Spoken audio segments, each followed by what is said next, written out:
a parent, a leader, a person who wants the best for others, you can envision a world where all individuals have the potential to unlock the resources to live independently and abundantly.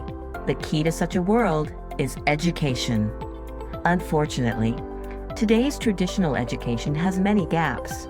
Gaps in quality, gaps in access, gaps in character, competency, and even opportunity. Employers especially are noticing big gaps in competency, big gaps in being able to discern and take what they've learned from a concept and put it into a real life context. I see when students leave high school, they never even think about civics, they don't think about public life, they go on, they want to focus on their career. We want to foster a sense of curiosity and excitement towards the problems that are facing the nation in public life. The gap that exists is the relevance of history and how it plays a role in current day. At Sertel, we believe that education is the foundation of a healthy, informed, discerning, and thriving society. We help teach students to think, not what to think. We empower thousands of teachers to have deeper discussions around American principles, concepts at the foundation of American civic life. Character qualities like individual freedom, ethical decision-making, personal responsibility, and accountability are woven into learning about economics, history, and government. When I was a teacher, I had students that were unsure of how to create opinions and form opinions when they felt like they weren't experts. Once they would learn about certain principles that our founding fathers had, they were able to take those and plug them in to their foundation and their principles and then form opinions on them.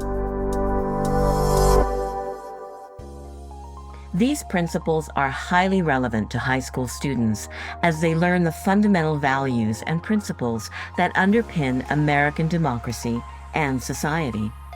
How do we do that?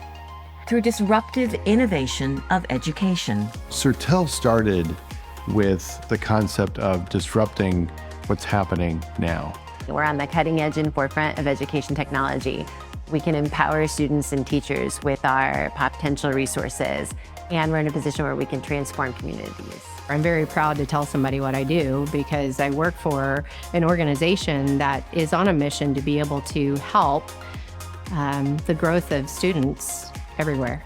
Teachers can get direct access to award-winning curriculum at no cost, bypassing the established apparatus of book publishers.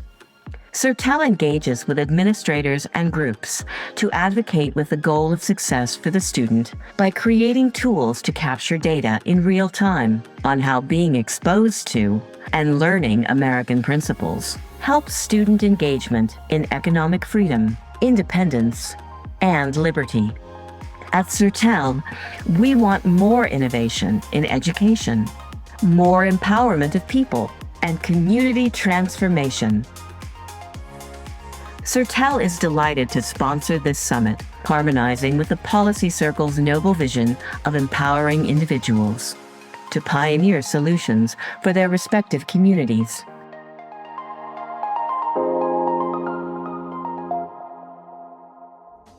Please welcome to the stage co-founder and treasury of the Policy Circle, Kathy Hubbard.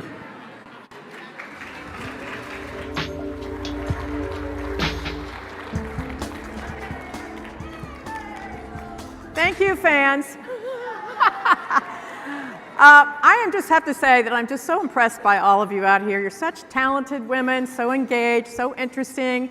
I'm just so thrilled, all of us at the Policy Circle, by the fact that you took this time to be out here with us and share your thoughts and ideas. And so thank you so much for being here. It's a great pleasure to introduce my very good friend, Secretary Betsy DeVos. So Betsy is a leader, an innovator, a disruptor, and a champion for freedom. She served as the 11th Secretary of Education from 2017 to 2021.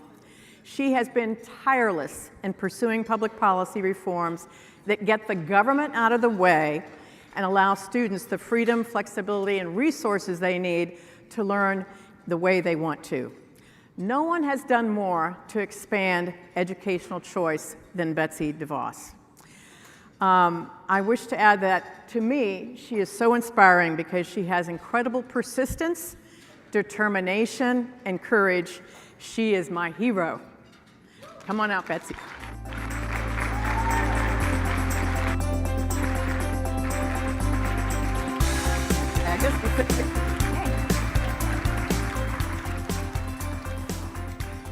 Betsy's wearing my favorite color, orange. I didn't know. I did it in honor of Kathy. Betsy, many in this room likely know you as secretary, but it was a long journey to get here. And you have had an interest in education for many years, and in fact, you wrote about it in your book, Hostages No More, which is, there are copies out here for you. Can you tell us what inspired you to step into the arena and get engaged in the education movement? Are we hearing it? And what was the real evolution of your thinking? Well, first of all, Kathy, thanks to you and the Policy Circle for inviting me to be here with you all today. And it's just a real joy and pleasure to be with a whole group of individuals who are interested in policy and in advancing good, solid policy, sound policy. You know, the genesis of my interest in education really came when my oldest son, who's now 41, was going to begin kindergarten.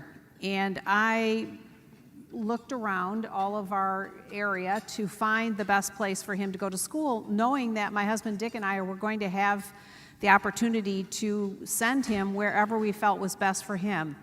It introduced me to a little school in the heart of our city, the core of our city, serving the neighborhood kids and families, mostly low-income minority families that had an option to send their children there to a tuition-based school that still today has to raise 90% of the operating funds.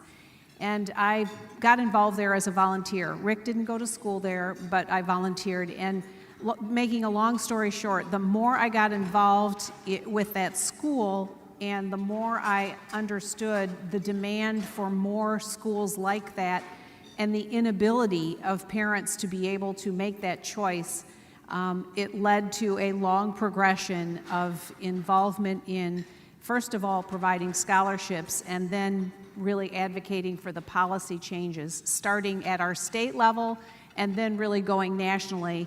And at the point at which we added the politics into it, really going in and electing and defeating those who were either for or against empowering families in this way, that really, a lot of change started happening.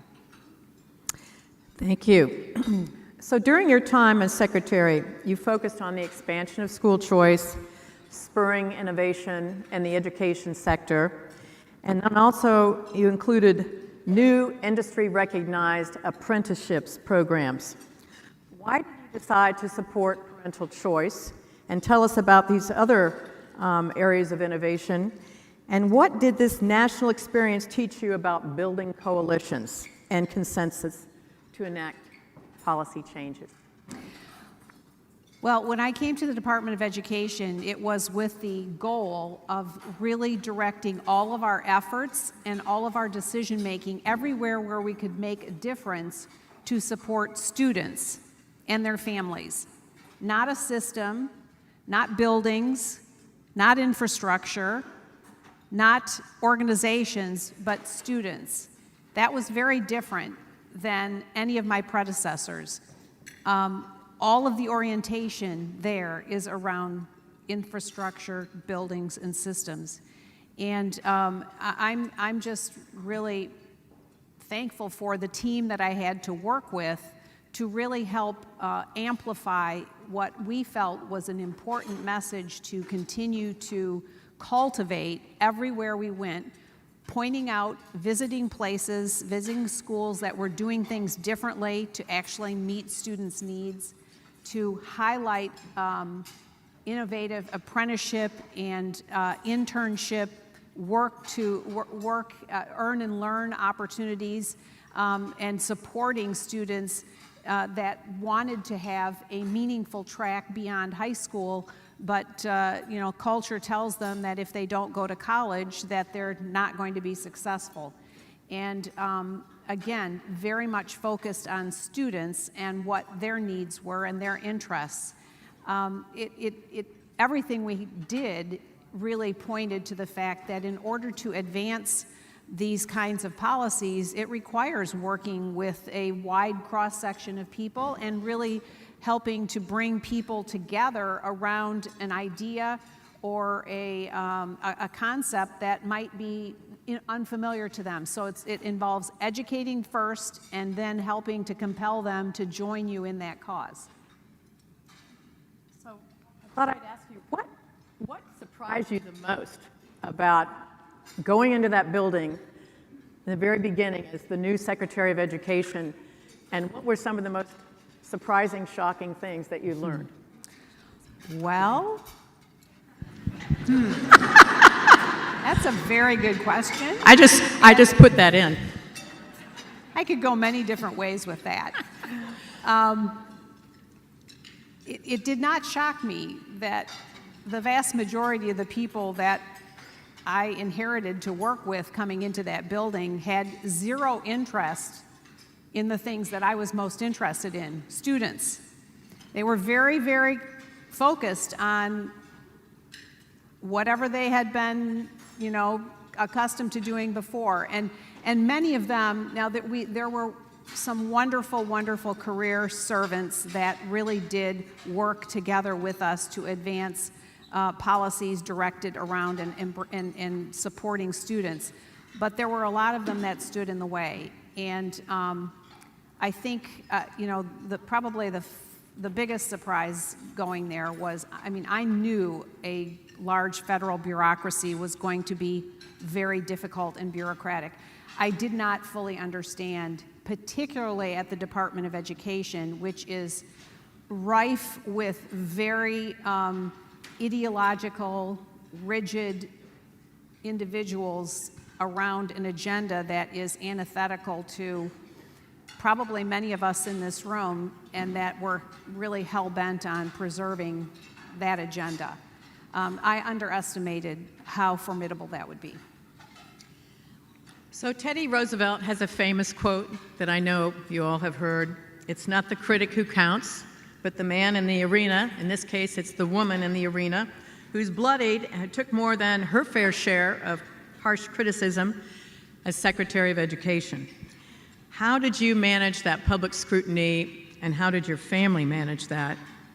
What advice do you have for our audience, and particularly for those who might be contemplating a role in the public life? Well, I was somewhat accustomed to, facing criticism and dealing with lots of individuals with whom I differed philosophically or politically, because I'd spent many, many years in partisan politics right alongside the education work I did, but prior to actually solely focusing on education. And so I was accustomed to dealing with some of those dynamics, but it really was, I think, surprising how vitriolic some of the folks that I had to interact with regularly were in their attacks, when really I and the team came there to really do everything on behalf of students and to advance what we were called there to do, which is to support kids' education. And it was very evident that over the decades, a one-size-fits-all top-down system has become more and more, bigger and bigger walls have gone up around protecting that system at the expense of what kids are ultimately gaining and learning and achieving. And we can see that in all of the scores. We've seen lots and lots of reports on how the achievement levels have plummeted particularly during the pandemic, that was happening well before the pandemic. That only actually hastened more of the drops and the declines in the learning scores. But when you look at how we stack up internationally with peers, peer countries around the world, and even those who we wouldn't even consider our peer countries or competitors, we're not in the top 10 in any kind of achievement level. In fact, we're 38th in math and 13th in reading. And that was before all of these declining scores because of the pandemic, when the rest of the world opened up and our system refused to. So the bottom line is we were there to try to make a difference and help kids. The system is there to defend itself and the system, all its components. That led me to ask a little bit about the teachers' unions. We know many teachers really care about their kids, and they're outstanding teachers. The teachers, you reached out to the teachers' unions. What kind of, tell us about what that dynamic is like, and why are the teachers' unions so against school choice and doing the right thing for kids? Well, the teachers' unions are really at the tip of the spear when it comes to protecting a system, and they have perfected over the decades their ability to do so. They have demanded compliance basically from one political party and its elected officials to fall in line with all of the demands that they have for more resources, more power, and more control. And again, it's at the expense of the kids they're supposed to be serving. My first day in office, I reached out and I tried to talk with both the heads of both of the major teachers' unions.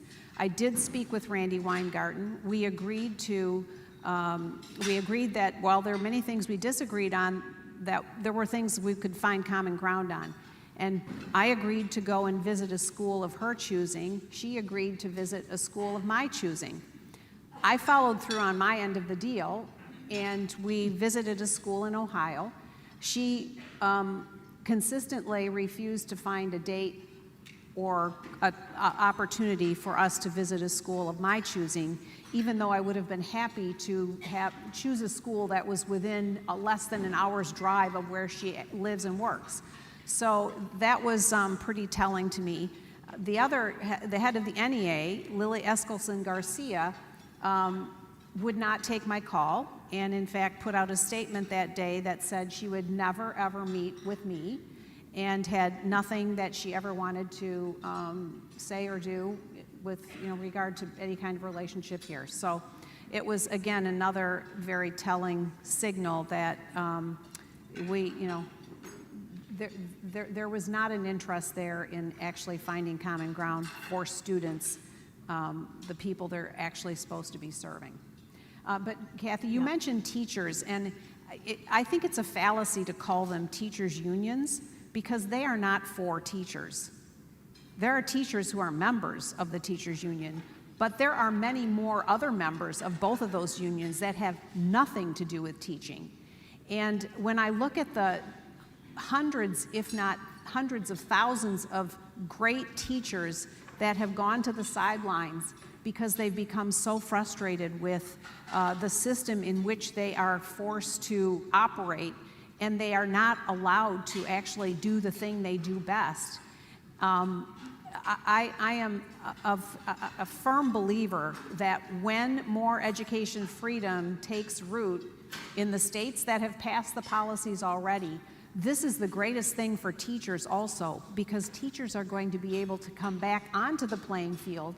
They're going to be able to start schools. They're going to be able to find schools that are better aligned with their philosophy and their outlook and values, and that actually want to be teaching kids. And I think it's going to be the greatest thing for teachers as well as for students, because teachers, a great teacher is the most important part of the equation in a child's learning experience, and yet they are so deprofessionalized because of this system that is really imposed on all of them. That reminds me, we just learned recently at an AFC board meeting about the formation of these micro schools. So it's like small schools for maybe 8 to 20 students. And the people running these micro schools are outstanding teachers. Teachers who become upset with the system, but are really great teachers, and they help recruit the other great teachers. And this kind of micro schools, I think, are really expanding across the country. Yeah, during the pandemic, lots of parents had to, out of necessity and desperation, do something different, and a lot of these little one-room schoolhouses, or however you want to term them, really sprung up across everywhere, and so today there are a lot of families that have found this is actually working really well for my child. My child's thriving, learning, surpassing any of the learning levels they had done previously, and we want to continue this. So again, these are great opportunities for real creativity and education entrepreneurs to enter into this new equation in a way that's going to be really great for kids and also for teachers. So we have a few minutes left before we get into our expanded panel, but I'd like to ask you, speaking to all of these dynamic women here, how would you share with them the ways to get involved in civic service and public service? And you served as the chair of the Republican Party in Michigan. You've done a lot of things in the public arena. What advice would you give them, and encouragement or not? Well, I absolutely would encourage, and I understand, I think if I'm correct in the number, that we have representatives from 36 different states here today. Correct. That's incredible. Hear, hear.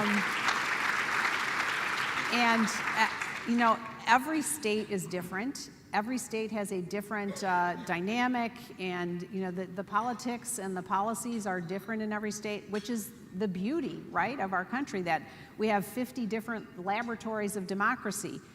I just encourage you to pursue the things that you are most interested in making a difference in, taking that first small step locally.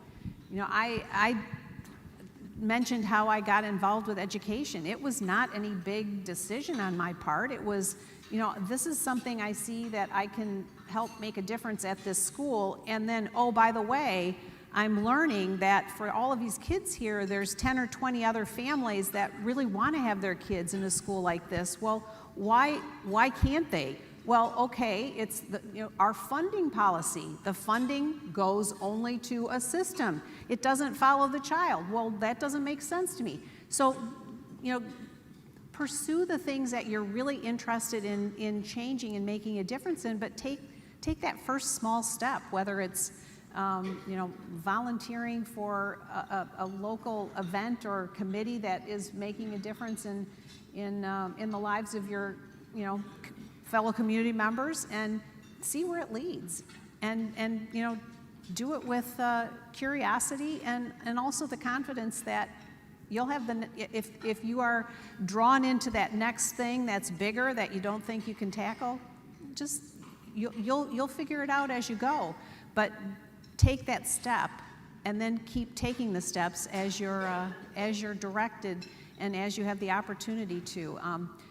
That's how basically I have pursued my passions and interests, and I would say today I am more passionate than ever before about the opportunity to change things on behalf of kids and their futures, and it's thanks to many in this room who are involved in their own ways at their own state level, and I hope and encourage those who see a need there and are interested in helping to do so as well.